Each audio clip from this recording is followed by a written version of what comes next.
Reciba nuestro saludo al iniciar la actividad número 3 de la asignatura Clínica 2. Durante la misma, orientaremos los contenidos correspondientes a los principales síntomas, signos y síndromes del sistema genitourinario y las evidencias de laboratorio e imagenológicas que apoyan el diagnóstico. Al concluir la actividad orientadora, serán capaces de vincular los contenidos morfofuncionales y morfofisiopatológicos del sistema genitourinario con las alteraciones que se encuentran al interrogatorio del examen físico. Describir la semiotecnia, semiografía, semiogénesis y el semiodiagnóstico de los síntomas y signos más frecuentes en este sistema. Relacionar síntomas y signos en síndromes en este sistema. Describir la sindromología, sindromogénesis de los principales síndromes del sistema urinario. Seleccionar los exámenes analíticos, imagenológicos, generales y específicos utilizados en el estudio de los síndromes del sistema genitourinario, teniendo en cuenta los datos al interrogatorio y el examen físico. Identificar los resultados de las evidencias diagnósticas, analíticas e imagenológicas. De los conocimientos de las asignaturas precedentes, conocen los elementos anátomo-funcionales de este sistema, lo complejo de sus funciones muy relacionadas entre sí. Nos referimos a filtración, excreción y reabsorción para mantener el equilibrio de la hemostasis, la concentración electrolítica del equilibrio ácido-básico, el mecanismo fosfocálcico, la presión arterial y la eritropoiesis, además de garantizar la excreción de los productos finales del catabolismo proteico. Al decir del investigador Homer Smith, es la base principal de nuestra libertad fisiológica. El estudio del sistema genitourinario, como su nombre lo indica, también comprende el sistema genital por lo relacionado en sus funciones y sintomatología. Nos ocuparemos en la actividad de hoy de los síntomas y signos urinarios y algunos síntomas del sistema genital, lo que en ocasiones se superponen en la sintomatología referida. Y además el estudio de los principales síndromes del sistema urinario, ya que los referidos al sistema reproductor femenino y masculino serán objeto de estudio en las asignaturas de los próximos trimestres. No menos frecuentes en la práctica médica son los síntomas de este sistema. El paciente puede consultar por diferentes razones. Sus síntomas pueden ser atribuibles al aparato urinario, como son el dolor lumbar, la disuria y la hematuria. O puede consultar por manifestaciones generales como edema, hipertensión arterial, que pueden estar relacionados con una enfermedad renal. Por último, puede ser un paciente asintomático, en quien puedes descubrir una alteración de la función renal por una evaluación clínica en estadios iniciales o por un análisis de orina, de aquí la importancia de la pesquisa que puedes realizar en tu comunidad. Entre los principales síntomas y signos, nos ocuparemos del dolor de etiología urogenital, la hematuria y la leucorrea. Los otros síntomas y signos serán objeto de estudio independiente. Además, serán profundizados en otras asignaturas posteriores. El dolor de causa renal es habitualmente lumbar y se describen dos modalidades según su origen capsular o en las vías de excreción, este último llamado cólico nefrítico. En ambos tipos de dolor tendrás en cuenta describir las características semiográficas para todo dolor. El de origen capsular se produce por la irritación de las terminales sensitivas presentes en la cápsula y en el peritoneo parietal posterior. Se describe este como un dolor a nivel lumbar alto, habitualmente fijo, y si se irradia a los flancos o región de hipogastrio y se presenta durante la micción, puede notar reflujo vésico ureteral. Este es de ligera intensidad, profundo, que puede describirse como constrictivo, de instalación paulatina, que aumenta con la marcha y disminuye al reposo. Puede variar en el tiempo de horas a meses, dependiendo de su causa. Se acompaña de síntomas y signos como la fiebre, orinas turbias, hematuria y síntomas de irritación vesical como la polaquiuria, disuria y el tenesmo vesical. En el semiodiagnóstico del dolor de origen capsular tendremos en cuenta la pielonefritis aguda, la hidronefrosis, el infarto del riñón por obstrucción arterial, las neoplasias malignas del riñón, el trauma renal, el que puede ocasionar hematoma perirrenal, y la tosis renal. Por otra parte, el dolor llamado cólico nefrítico es de localización lumboabdominal, que en ocasiones se localiza unilateralmente en el hipocondrio, flanco o fosa ilíaca, lo que tiende a confundirnos con otro órgano intraabdominal, con una irradiación característica, siguiendo el trayecto del uréter hacia abajo y adelante, hacia el testículo en el hombre y el labio mayor en la mujer, y puede alcanzar la cara interna del muslo. La intensidad se describe como uno de los dolores más intensos, describiéndose una característica que el enfermo no puede estar quieto, lo que genera gran intranquilidad y adoptar varias posiciones. Se presenta en forma brusca, aunque se describen algunos síntomas prodrómicos como pesantez lumbar, hematuria y polaquiuria.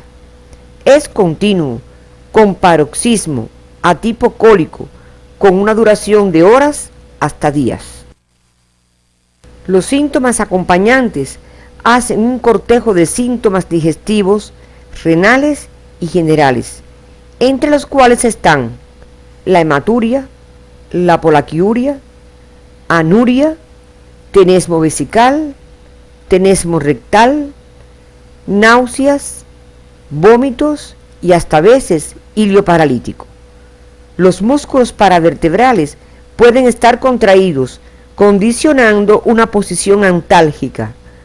Todas estas cualidades hacen este tipo de dolor un dolor característico que desde la entrada del paciente, la anamnesis y el examen físico será de fácil diagnóstico. Los antecedentes son de gran utilidad, pues existen otros procesos que pueden manifestarse de forma semejante. Por ejemplo, la mujer en edad fértil con procesos de anexitis, embarazo ectópico y ruptura de quiste de ovario. En estas dos últimas constituyen urgencia de carácter quirúrgico. En el hombre y la mujer con la diverticulitis y apendicitis. Por eso, los datos personales, la edad, la historia menstrual en la mujer, la ocupación, los antecedentes personales y de enfermedad contribuyen de manera decisiva al semiodiagnóstico. Si el dolor es lumbar, sordo, se acompaña de fiebre, escalofríos y náuseas, hace pensar en una infección urinaria alta o pielonefritis. Si es de inicio brusco, con irradiación al flanco, testículo en el hombre, acompañado de disuria, polaquiuria, síntomas digestivos e intranquilidad, pensamos en cólico nefrítico que puede tener como causa un obstáculo en la vía excretora y en dependencia de su localización ocasionará estos u otros síntomas. Te recomendamos estudies en tu libro de texto el dolor de causa renal. Anteriormente, al hablar del dolor renal, nos referimos a la hematuria o micción de orina con sangre. Esta puede ser referida por el paciente y se llama hematuria macroscópica, o puede ser identificada al microscopio, llamada entonces hematuria microscópica.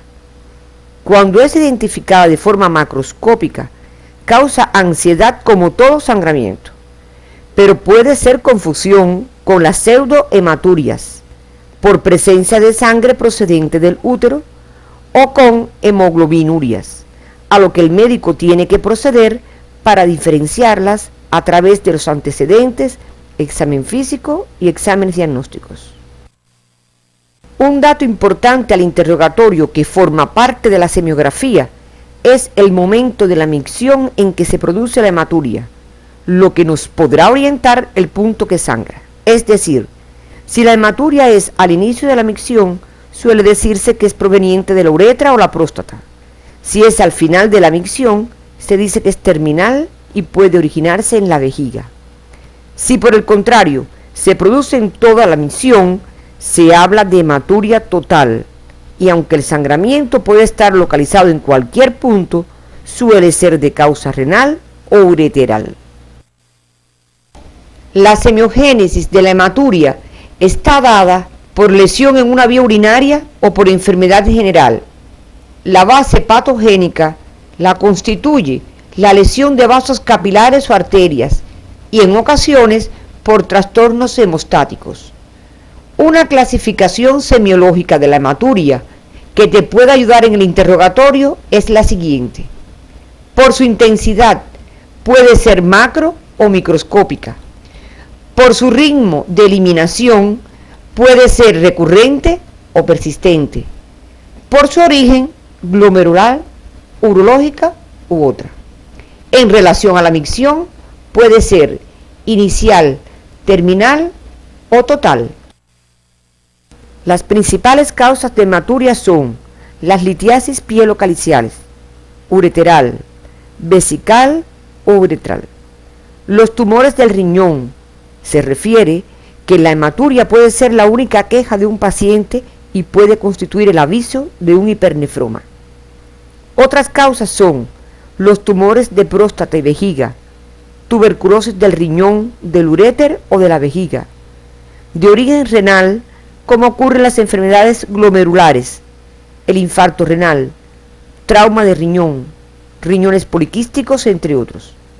De origen sistémico, en el curso del tratamiento por anticoagulante, síndromes purpúricos y rasgo drepanocítico. Otros síntomas y signos del sistema renal debes estudiarlo en tu libro de texto. Nos referimos a los trastornos de la micción, alteraciones del color y densidad de la orina, el tenesmo vesical, entre otros que pueden acompañar a los ya estudiados hoy. Revisa esto en los materiales de apoyo que aparecen en tu CD y en tu propio libro de texto. De forma general podemos decir que la anamnesis, el examen físico general, regional del abdomen y otros sistemas relacionados serán el colofón del estudio ante un paciente antes de enviar una muestra de orina para ser analizada, la que de forma simple puede ofrecer muchos datos de interés y orientar al diagnóstico. Los antecedentes de ingestión de medicamentos como analgésicos, anticonceptivos o antibióticos pueden ser causa de hematuria por producción de necrosis papilar o nefritis intersticial. El examen de abdomen en todos sus cuadrantes, las regiones posteriores, los genitales externos, las maniobras de percusión lumbar posterior, el tacto rectal, entre otros elementos del examen físico, son de vital importancia. Uno de los exámenes contrastados utilizados en el estudio del sistema urogenital es la cistografía retrógrada. Uno de los hallazgos imagenológicos es la presencia de un divertículo de vejiga capaz de producir sintomatología renal. La imagen es radioopaca, aparece en forma de bolsa por fuera de la vejiga y observa además en esta imagen de la pantalla cómo asciende el contraste por reflujo vesicureteral. La leucorrea es un síntoma propio del sexo femenino, que introducimos en este tema por su frecuencia y muchas veces superpuesto a los síntomas del sistema urinario. Toda salida al exterior del contenido vaginal, aumentado o modificado, resultado de las secreciones vaginales, se denomina flujo vaginal. Este será objetivo de estudio en ginecología y se profundizará posteriormente, ya que constituye una de las primeras causas de consulta en la mujer. Esta secreción es producto de hipersecreción de las glándulas a distintos niveles: trompa, cuerpo uterino, cuello, vagina o vulva. Habitualmente es producida por procesos inflamatorios secundarios a gérmenes, a acción mecánica sobre el endometrio por parte de un dispositivo intrauterino, expresión de una lesión del cuello uterino o inespecífica. De forma fisiológica, se puede presentar el flujo sin síntomas acompañantes en los días postmenstruales o en los días de la fase estrogénica y en la ovulatoria del ciclo. Por ahora nos referiremos a sus características macroscópicas que te orientan al diagnóstico de aquellas más frecuentes y que pueden ser parte del cortejo de los síntomas renales. La leucorrea por Monilia o Candida albicans suele ser de color blanco, grumosa, acompañada de prurito, que puede dejar lesiones de rascado en la vulva, la que es frecuente en lactantes y mujeres diabéticas. La leucorrea producida por trichomonas es por el contrario de color amarillo verdoso, fluida, que puede llegar a ser mucopurulenta y no tiene tanto prurito como en la causada por Monilia. La leucorrea causada por gonococo es purulenta, se acompaña de escozor y disuria. En ocasiones aparece la bartolinitis aguda como manifestación principal. En todos los casos es importante el interrogatorio, los antecedentes personales y psicosociales de la paciente para luego pasar al examen general, regional y un exhaustivo examen ginecológico. Este último será tratado en las asignaturas posteriores. El estudio de la próstata será tema de la asignatura urología posteriormente. No obstante, ya estás familiarizado con el examen de la misma mediante el tacto rectal. Este te ofrece elementos generales del tamaño y consistencia que debes conocer y que pueden estar en relación con otros síntomas y signos del sistema genitourinario. El tamaño de la próstata varía y sus principales causas son la hiperplasia prostática o adenoma de la glándula, el tumor maligno o adenocarcinoma, o aumento por causa inflamatoria o prostatitis. Algunas de ellas están en relación con la edad. Por ejemplo, los tumores de próstata son más frecuentes en los adultos y adultos mayores, mientras que las prostatitis son más frecuentes en los adultos jóvenes. Relacionado con el aumento de la próstata, te estamos mostrando una cistografía en la que se observa elevación en media luna del contorno inferior vesical por aumento del tamaño de la misma. Obsérvala detenidamente. Las características semiográficas de la próstata al tacto orientan al pensamiento clínico. Si a la palpación encuentras aumentado de volumen esta glándula, de superficie lisa, no dolorosa, con consistencia normal, podemos pensar en un adenoma. Si por el contrario, el aumento de volumen se acompaña de superficie irregular y consistencia aumentada, pensamos en un adenocarcinoma. Estos y otros elementos serán profundizados en la asignatura urología. Nos corresponde abordar el estudio de los principales síndromes renales. Estos son el síndrome nefrítico, el síndrome nefrótico, el síndrome de insuficiencia renal aguda y crónica. La pérdida de la función renal es un síndrome clínico humoral, resultado del cese o disminución de la función renal, que ocasiona retención de productos nitrogenados y desequilibrio hidroelectrolítico, que puede llegar a poner en peligro la vida del paciente si es aguda. El factor para definir si es aguda o crónica está en relación al tiempo o velocidad en la que se desarrolla. La insuficiencia renal aguda se caracteriza por la pérdida de la función renal en horas o días, con aumento de la creatinina mayor del 50% del valor basal y disminución del volumen de la orina en 24 horas menor de 500 mililitros, aunque este último no es obligado. Los síntomas de este síndrome dependen de la enfermedad que la origina y aparecen los propios del desequilibrio hidroelectrolítico, como acidosis metabólica e hiperpotasemia. Se presenta tanto en pacientes internados como ambulatorios. Para el síndrome diagnóstico se ha clasificado para su mejor comprensión en prerrenal, renal y posrenal. La prerrenal se debe fundamentalmente a hipoperfusión renal, con una reducción de la filtración glomerular, por lo que no se asocia a daño de la estructura renal. Este se presenta por disminución del volumen sanguíneo, como ocurre en grandes hemorragias y grandes quemados, por reducción del gasto cardíaco, como en caso de insuficiencia cardíaca y grandes embolismos pulmonares, por vasodilatación periférica intensa, por sobredosis de drogas, medicamentos antihipertensivos o anestesia. La de causa renal representa el 40% de todas las insuficiencias renal agudas, pudiendo estar afectados el intersticio, el túbulo, el glomérulo o los vasos. Por lesión a nivel intersticial, las nefritis infecciosas.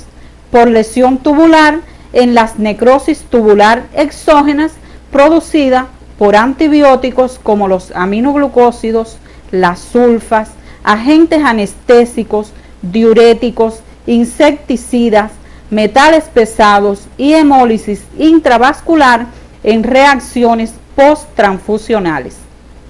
Por lesión glomerular, como es el caso de la glomerulonefritis infecciosa y enfermedades sistémicas.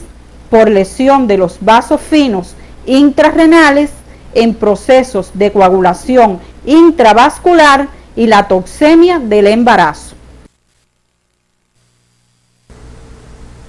Las evidencias analíticas en insuficiencia renal aguda de causa prerrenal son resultado de las alteraciones en el flujo sanguíneo renal, por lo que los pacientes afectados mostrarán en el hemograma signos de hemoconcentración, los cuales son incremento en las cifras de hematocrito e incremento relativo en las de hemoglobina, ya que no es la masa globular roja la que aumenta, sino que disminuye la porción líquida de la sangre o plasma en los casos de deshidratación.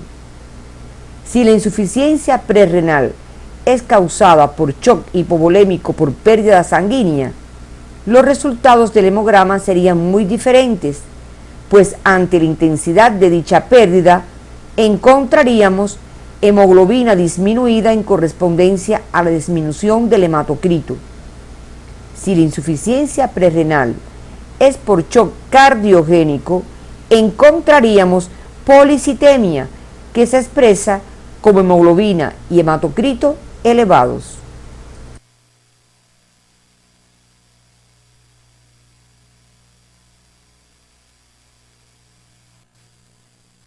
Cuando la orina es escasa y concentrada, el color es amarillo intenso. La densidad está incrementada, lo que es proporcional a la cantidad de sales disueltas que son excretadas.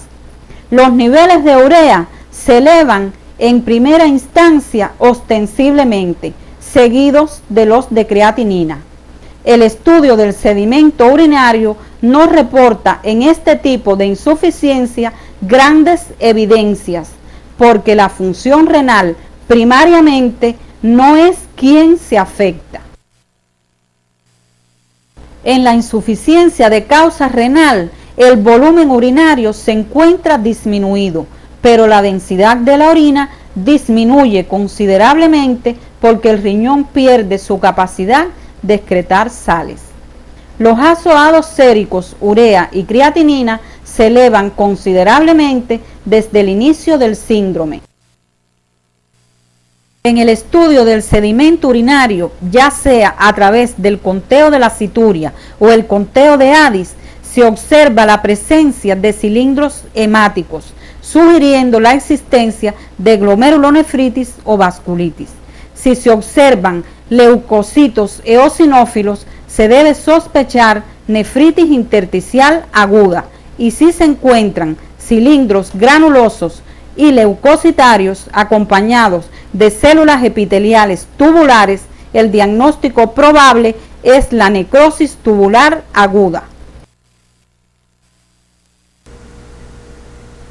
En la insuficiencia renal postrenal, el volumen urinario disminuye de forma brusca.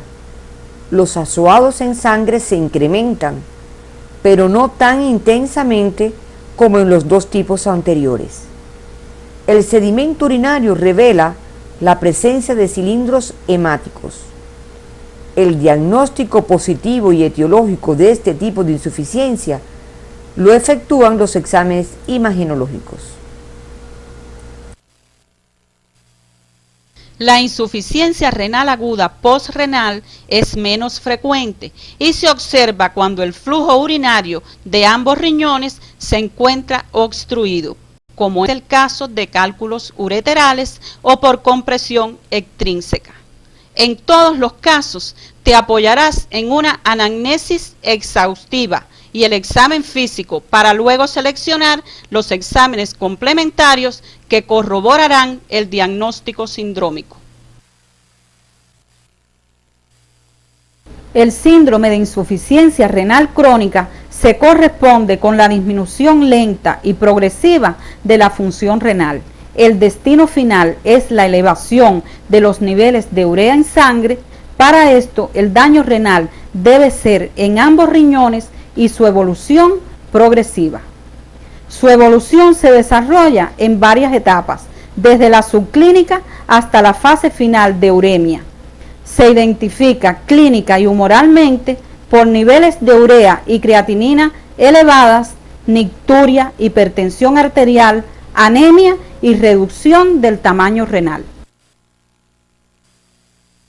Los mecanismos fisiopatológicos o sindromogénesis se explica por la disminución del número de nefronas y disminución del nefrón aislado.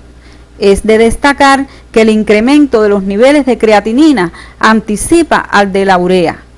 No existe una relación entre los niveles de azoados y el filtrado glomerular. Más relacionados están la creatinemia y el filtrado glomerular. Te recomendamos revisar estos contenidos en las asignaturas precedentes, en el libro de texto de la asignatura y el material de apoyo que aparece en tu CD.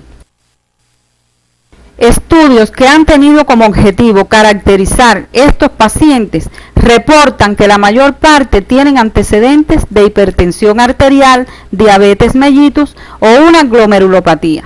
Estas glomerulopatías pueden ser primarias o secundarias a diabetes, fármacos, neoplasias hereditarias, riñón poliquístico y enfermedades sistémicas como las colagenosis. Te sugerimos profundizar estos aspectos en el material de apoyo y en tu libro de texto. Los síntomas y signos de este síndrome aparecen cuando el daño renal es avanzado. Se describen tres fases. La inicial, que es asintomática, en esta fase solo se detecta por la prueba funcional renal, o sea, el filtrado glomerular se encuentra disminuido. La fase de descompensación inicial, donde aparece hipertensión arterial, anemia, poliuria y nicturia. Y la fase urémica o final, produciendo síntomas característicos del síndrome urémico. Las manifestaciones de esta última etapa son una constelación de síntomas y signos representados los sistemas respiratorio, con la presencia de edema pulmonar y trastornos del ritmo de la respiración, cardiovasculares, hipertensión arterial e insuficiencia cardíaca congestiva, secundaria hipertensión, sistema digestivo, náuseas, vómitos, diarreas, hematemesis, melena y estomatitis urémica. Hematológicas, como la presencia de anemia y diátesis hemorrágicas. Sistema neurológico, suele presentarse insomnio, confusión mental y puede llegar al coma en dependencia del grado de uremia. Manifestaciones óseas, como el dolor óseo y las fracturas patológicas, son frecuentes también. Trastornos metabólicos, como la desnutrición e intolerancia a hidratos de carbono. En el síndrome de insuficiencia renal crónica, el hemograma evidencia anemia, hemoglobina y hematocrito disminuidos. Solo en los estadios avanzados de la enfermedad, la velocidad de sedimentación globular se acelera considerablemente, pudiendo llegar hasta 3 cifras. El volumen urinario no se muestra tan afectado, a no ser que el paciente se encuentre en la fase de uremia. La densidad de la orina es baja por la menor concentración de sales disueltas. Puede existir proteinuria variable.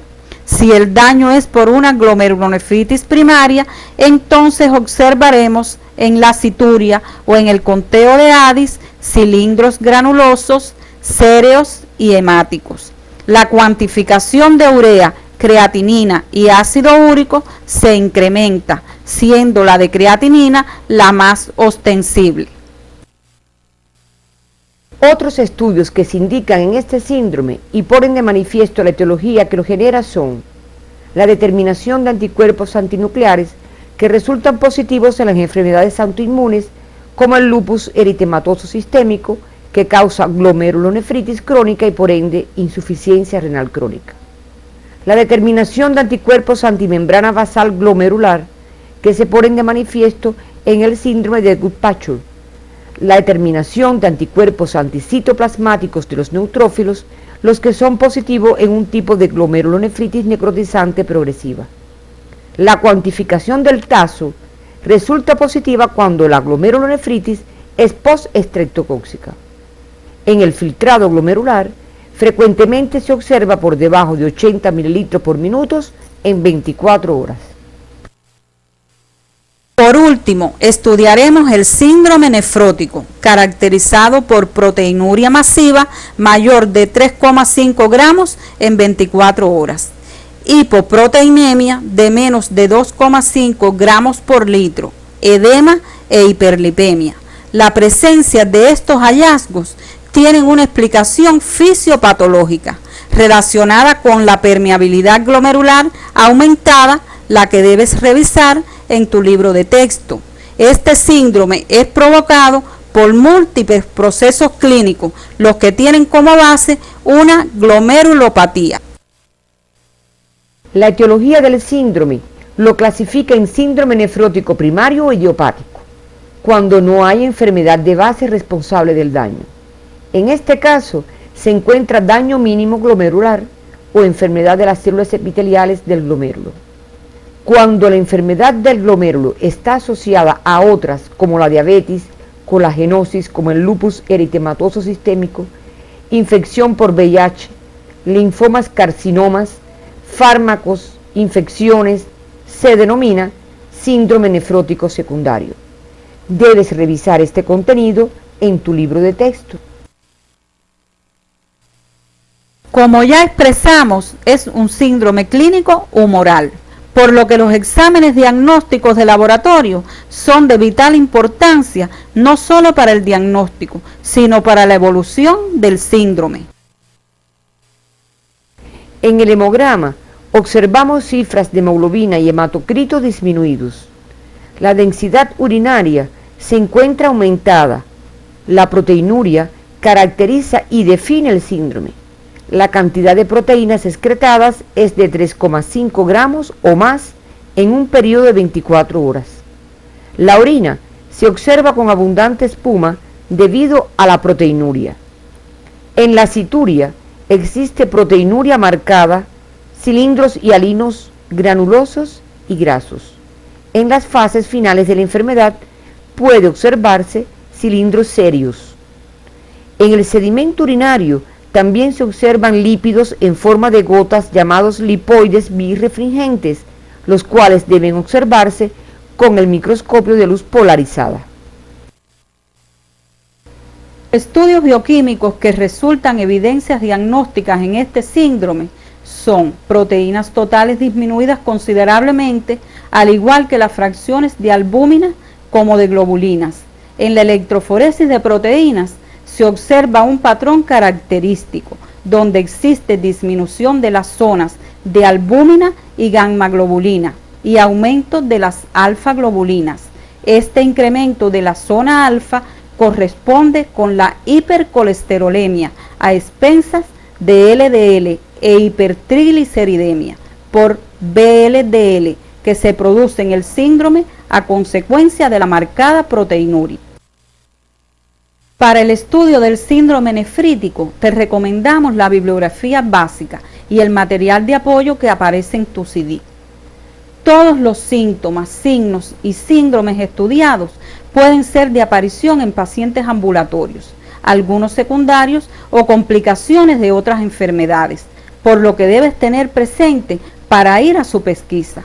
Ejemplo de ellos es la insuficiencia renal crónica, pudiendo encontrar a estos pacientes en tu comunidad. Orientaremos ahora los estudios imagenológicos más utilizados en este sistema. Para realizar los exámenes contrastados del riñón, es necesaria la preparación del paciente igual al tracto urinario simple. Y necesitamos además la administración endovenosa de yodo. Por lo tanto, todo paciente alérgico al mismo no debe someterse a este estudio. Te estamos mostrando en la pantalla un urograma descendente donde se observa el sistema excretor renal teñido con el medio de contraste utilizado. Otro examen contrastado renal que se realiza cuando hay un obstáculo en la vía de excreción normal es la vía ascendente, donde después de canalizar el uréter con catéter se comienza a inyectar medio de contraste yodado por la vía ascendente, denominado este estudio urograma ascendente. Te estamos mostrando una radiografía donde está señalado el catéter y la opacificación de las vías excretoras del riñón derecho. Otro examen contrastado, pero que no requiere la preparación previa del paciente, es el estudio vesical y uretral denominado uretrocistografía retrógrada o miccional, que el mismo se puede realizar a ambos sexos buscando patologías obstructivas uretrales. Te estamos mostrando una uretrocistografía en el hombre normal y una en la mujer con dilatación uretral por estenosis físmica. Otro examen contrastado que requiere preparación previa del paciente e instrumentación intervencionista es la ortografía abdominal, de gran valor en el estudio de la hipertensión renovascular. Observa atentamente en esta ortografía una zona avascular señalada en el polo inferior del riñón derecho, compatible con un quiste renal. El examen de ecografía abdominal y escrotal tiene hoy en día una prioridad por encima de los exámenes contrastados por no tener el inconveniente de preparación previa ni utilización de medio de contraste yodado. Te estamos presentando una ecografía renal con imagen tumoral hipoecoica compatible con un tumor renal y una ecografía testicular donde se aprecia el testículo rodeado de líquido en un paciente con diagnóstico de hidrocele. Te exponemos ahora algunas patologías con diferentes estudios del sistema genitourinario. Observa una ecografía del testículo donde aparece una imagen hipoecoica tumoral compatible con un seminoma testicular y un tractus urinario simple donde puedes observar las imágenes calcificadas en la excavación pelviana compatible con litiasis vesical. Observa ahora en pantalla una radiografía contrastada de las vías urinarias, donde presenta un cálculo en la vía ureteral izquierda con hidronefrosis del mismo lado. Y en la otra radiografía, la presencia de un cálculo gigante en la vejiga que ocasiona obstrucción de la excreción urinaria a ese nivel.